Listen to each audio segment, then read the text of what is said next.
إن ينصركم الله فلا غالب لكم وإن يخذلكم فمن ذا الذي ينصركم من بعده وعلى الله فليتوكل المؤمنون وما كان لنبي أن يغل ومن يغلل يأت بما غل يوم القيامة ثم توفى كل نفس ما كسبت وهم لا يظلمون أفمن اتبع رضوان الله كمن باء بسخط من الله ومأواه جهنم وبئس المصير هم درجات عند الله والله بصير بما يعملون لقد من الله على المؤمنين إذ بعث فيهم رسولا من أنفسهم يتلو عليهم آياته ويزكيهم ويعلمهم الكتاب والحكمة وَإِن كَانُوا مِن قَبْلُ لَفِي ضَلَالٍ مُبِينٍ۔ ان آیات کا ترجمہ یہ ہے کہ اگر اللہ تمہاری مدد کرے تو کوئی تم پر غالب آنے والا نہیں، اور اگر وہ تمہیں تنہا چھوڑ دے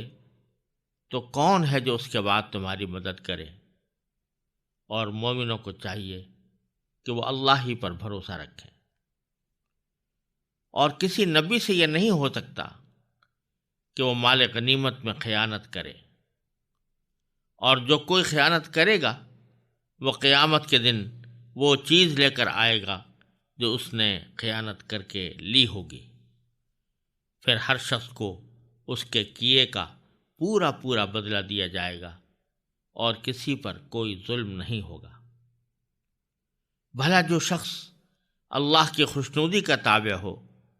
وہ اس شخص کی طرح ہو سکتا ہے جو اللہ کی طرف سے ناراضی لے کر لوٹا ہو اور جس کا ٹھکانہ جہنم ہو، اور وہ بہت برا ٹھکانہ ہے۔ اللہ کے نزدیک ان لوگوں کے درجات مختلف ہیں، اور جو کچھ یہ کرتے ہیں اللہ اس کو خوب دیکھتا ہے۔ حقیقت یہ ہے کہ اللہ نے مومنوں پر بڑا احسان کیا کہ ان کے درمیان انہی میں سے ایک رسول بھیجا جو ان کے سامنے اللہ کی آیتوں کی تلاوت کرے، انہیں پاک صاف بنائے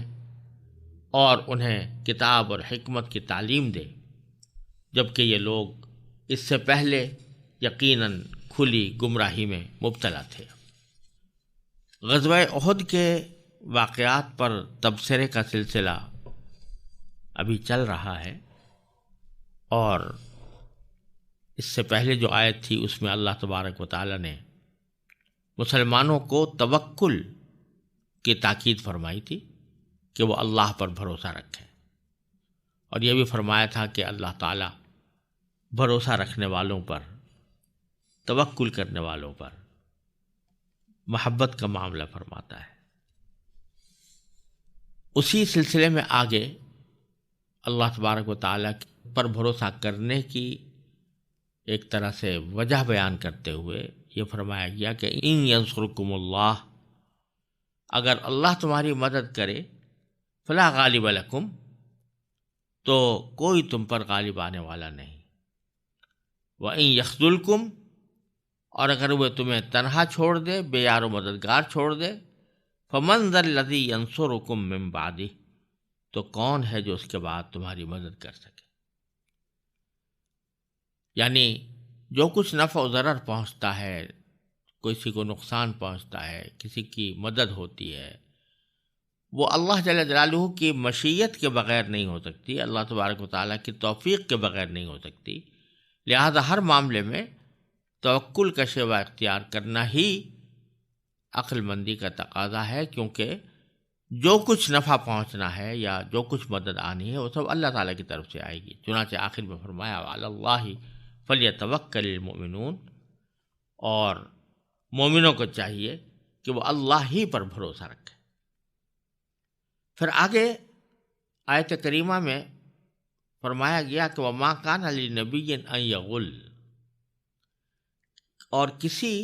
نبی سے یہ نہیں ہو سکتا کہ وہ مال غنیمت میں خیانت کرے۔ اس جملے کی وجہ ایک تو یہ ہے کہ جیسا پہلے ذکر کیا جا چکا ہے کہ تیر اندازوں کے ٹیلے کو چھوڑنے والے یہ سوچ کر ٹیلے سے باہر آئے تھے اور میدان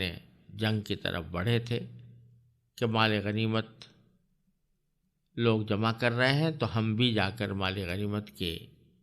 جمع کرنے میں شریک ہوں۔ تو اس سیاق میں یہ فرمایا جا رہا ہے کہ اگر بالفرض تم اس مال غنیمت کی تقسیم میں یا مال غنیمت کو جمع کرنے میں تم شریک نہ ہوتے تو بالآخر نبی کریم سرور دو عالم صلی اللہ علیہ وسلم خود مال غنیمت کو تقسیم فرماتے۔ وہ مال غنیمت کے تقسیم میں کوئی خیانت تو نہیں کر سکتے تھے۔ اللہ تبارک و تعالیٰ کے پیغمبر، ایسے جلیل القدر پیغمبر، ان کے بارے میں یہ کیسے تصور کیا جا سکتا ہے کہ وہ مال غنیمت میں کوئی ناانصافی سے کام لیں گے؟ لہذا مال غنیمت کو جمع کرنے کے لیے وہاں سے چل کر آنا یہ کسی بھی طرح درست نہیں تھا۔ دوسری ایک وجہ اس آیت کریمہ کو اس سیاق میں لانے کی یہ بھی ہے کہ جامع ترمذی کی ایک روایت میں مذکور ہے کہ ایک مرتبہ مال غنیمت کا میں سے کوئی ایک چادر کہیں گم ہو گئی تھی، اور اس چادر کی گم ہونے کی کچھ تلاش جاری تھی، تو کسی نے یہ کہا یا اس کے دل میں یہ خیال آیا کہ شاید یہ چادر رسول کریم صلی اللہ علیہ وسلم نے لے لی ہو۔ یہ خیال اس وجہ سے بھی آ سکتا ہے کہ یہ خیال کرنے والا منافق ہو، اور اس وجہ سے بھی آ سکتا ہے کہ کوئی مسلمان ہو لیکن وہ یہ سمجھ کر یہ خیال کر رہا ہو کہ رسول کریم صلی اللہ علیہ وسلم کو چونکہ مکمل اختیار ہے تو اس واسطے وہ کوئی چیز اگر اپنے لیے لینا چاہتے ہیں تو اس میں کوئی مذائقہ نہیں۔ تو اس خیال کی تردید کرتے ہوئے بھی یہ آیت کریمہ نازل ہوئی، اور یہ فرمایا گیا کہ کسی نبی سے یہ ہو ہی نہیں سکتا کہ وہ کوئی مال غنیمت میں خیانت سے کام لے۔ اور پھر آگے مال غنیمت کی خیانت کا ایک مستقل حکم بیان فرما دیا۔ نبی سے تو ہو ہی نہیں سکتا، لیکن کوئی اور اگر کرے گا تو اس کا کیا انجام ہوگا؟ فرما دیا وَمَن یغلل، اور جو مال غنیمت میں خیانت کرے تو یأتی بما غل یوم القیامہ، تو قیامت کے دن وہ چیز لے کر آئے گا جس کی اس نے خیانت کی ہے۔ حدیث میں اس کی تشریح آئی ہے کہ رسول کریم صلی اللہ علیہ وسلم نے ارشاد فرمایا کہ جو شخص خیانت کر کے کوئی مال جمع کرتا ہے تو قیامت کے دن اس کے کندھوں پر سوار ہو کر وہ آئے گا، وہ مال جس کی خیانت کی تھی۔ یہاں تک کہ اگر کوئی جانور خیانت کے طور پر لے لیا تھا تو وہ جانور اس کے کندھوں پر سوار ہوگا، تو قیامت کے دن وہ اس کو لے کر آئے گا۔ ثم توفی کل نفس ما کسبت، پھر ہر انسان کو اس کے کیے کا پورا پورا بدلہ دیا جائے گا۔ وہم لا یظلمون، اور کسی پر کوئی ظلم نہیں ہوگا۔ یہاں یہ بات یاد رکھنے کی ہے کہ یوں تو خیانت کیسی بھی ہو حرام ہے۔ اگر کسی نے کسی کے پاس کوئی امانت رکھوائی ہے اور وہ اس میں خیانت کرے تو بہت بڑا جرم ہے، بہت بڑا گناہ ہے۔ لیکن اگر کسی ایک شخص کے مال میں کوئی آدمی خیانت کرے یا اس میں کوئی چوری کرے تو اس کا گناہ اور وبال اگرچہ بہت بڑا ہے، لیکن چونکہ ایک آدمی ہے، اس سے اگر کبھی معافی مانگ لی یا اس نے معاف کر دیا تو یہ گناہ معاف ہو جاتا ہے، اور ایک آدمی سے معافی مانگ لینا کوئی مشکل کام نہیں ہوتا۔ لیکن اگر کوئی مال ایسا ہے کہ جو کسی ایک آدمی کا نہیں ہے، اس میں بہت سے افراد شریک ہیں، جیسے کہ مال غنیمت میں خیانت، کیونکہ اگر کوئی مال غنیمت میں خیانت کرے تو مال غنیمت کسی ایک آدمی کا نہیں ہوتا، اس میں پوری قوم حصے دار ہوتی ہے، تمام مجاہدین حصے دار ہوتے ہیں۔ تو اگر کوئی چھوٹی سی چیز بھی وہاں سے لے گا تو اس کے معنی یہ کہ ان سارے مجاہدین کے حق کی پامالی کا وہ مرتکب ہوا جن کا اس میں حصہ تھا، لہذا ان کی معافی کرانا بھی بہت مشکل، کس کس سے آدمی معافی مانگے۔ اور یہی حال ہر اس مال کا ہے جو قوم کا مشترک مال ہو، جیسے سرکاری املاک ہوتی ہیں، بعض لوگ سرکاری املاک کو تباہ کرنے یا اس کو خراب کرنے یا اس میں کوئی تصرف کرنے کو معمولی بات سمجھتے ہیں، لیکن یہ کسی ایک شخص کے مال کی چوری کرنے سے کہیں زیادہ سنگین بات یہ ہے کہ کوئی سرکاری املاک کو نقصان پہنچایا جائے، کیونکہ وہ کسی ایک آدمی کا نہیں ہے، پوری قوم کا اس میں حق ہے، اور اگر آپ نے اس کے اندر حق تلفی کی ہے تو ساری قوم کا حق برباد کیا، اور اس سے معافی مانگنا کوئی آسان کام نہیں کہ آدمی ساری قوم سے معافی مانگتا پھرے، ممکن بھی نہیں ہے۔ اس لیے اس معاملے کے اندر قرآن کریم نے جو بات فرمائی ہے اس کو مال غنیمت کی خیانت کا خاص طور پر جو ذکر کیا ہے وہ اس کی اس سنگینی کو پیش نظر رکھ کر کیا گیا ہے، اور یہی معاملہ ان سب چیزوں کا ہے، ان سب اداروں کا ہے جو چندوں سے چلتے ہیں، مساجد ہیں، مدارس ہیں، ہسپتال ہیں جو چندے سے چلتے ہیں، ان میں سے ایک ایک پیسہ جو ہے اس میں سارے چندہ دہندگان کا حق ہے۔ اگر کوئی آدمی اس کے اندر خیانت کرے گا تو ان سب کی حق تلفی لازم آئے گی، اور پھر اگر کبھی معافی کرانا چاہے تو ان سب سے معافی کرانا کیسے ممکن ہوگا؟ تو اللہ تبارک و تعالیٰ فرماتے ہیں کہ ہر انسان کو اس کے کیے کا بدلہ دیا جائے گا، کسی پر کوئی ظلم نہیں ہوگا۔ اگلی آیت میں فرمایا افمن اتبع رضوان اللہ کمن باء بسخط من اللہ، بھلا جو شخص اللہ کی خوشنودی کا تابع ہو وہ اس شخص کی طرح ہو سکتا ہے جو اللہ کی طرف سے ناراضی لے کر لوٹا ہو؟ وَمَأْوَاهُ جہنم، اور جس کا ٹھکانہ جہنم ہو، وَبِئْسَ الْمَصِيرُ،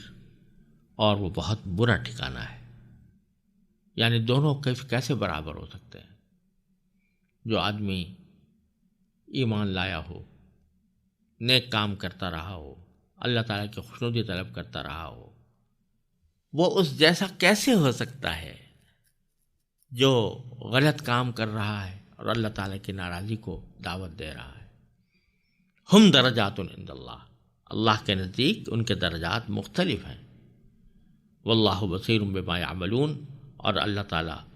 اس تمام چیزوں کو دیکھتا ہے جو یہ کرتے ہیں۔ یہاں اللہ تبارک و تعالیٰ نے یہ بتا دیا کہ اس کائنات کی تخلیق کی حکمت بھی یہی ہے کہ اچھوں کو انعام دیا جائے، بروں کو سزا دی جائے۔ اگر آخرت نہ ہو، جنت اور جہنم نہ ہو، جزا و سزا نہ ہو، تو اچھے اور برے سب ایک صف میں کھڑے ہو جائیں گے، اور کسی ظلم کرنے والے کو ظلم کا بدلہ نہیں ملے گا۔ تو یہ خود اس بات کی دلیل ہے کہ دنیا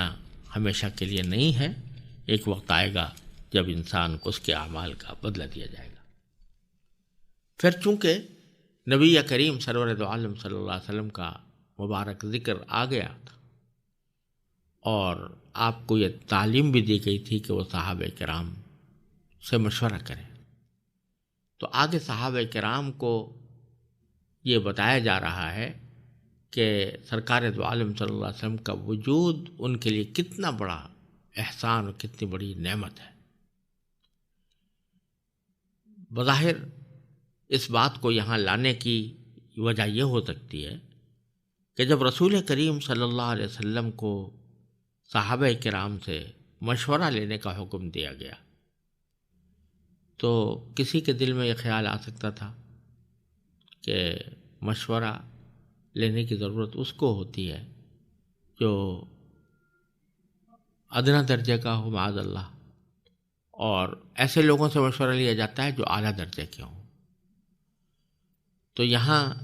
جن سے مشورہ لیا جا رہا ہے کہیں ان کے دل میں یہ غلط فہمی پیدا نہ ہو جائے کہ وہ سرکار دو عالم صلی اللہ علیہ وسلم ان کے محتاج ہیں۔ چنانچہ